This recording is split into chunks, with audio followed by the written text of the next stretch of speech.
Welcome to Musée de Vinoge. Today I'm going to be teaching you how to use this blunt instrument, the salamander.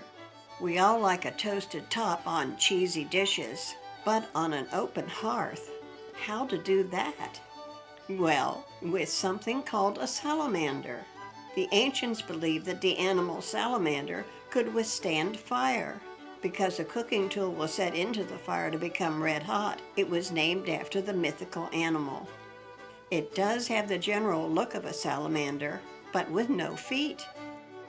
We put our salamander into a brisk fire and waited until the heat turned it cherry red. Then held it over mashed potatoes in a scallop shell.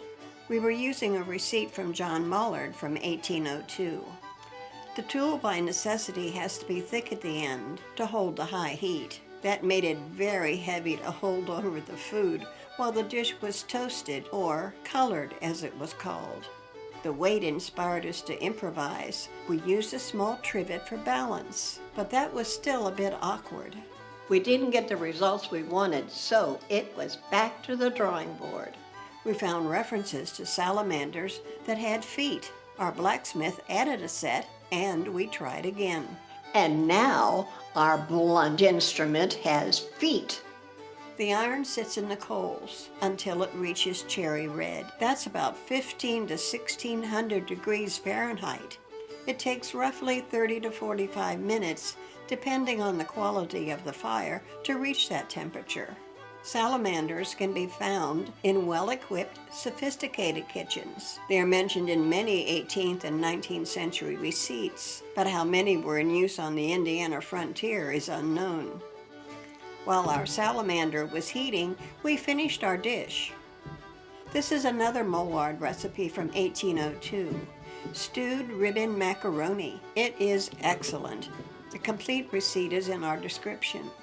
The cooked noodles are pushed down in the dish to give an even heating surface. Top the dish with cheese. Remove the red-hot salamander from the fire. Now give it a tap to remove any embers.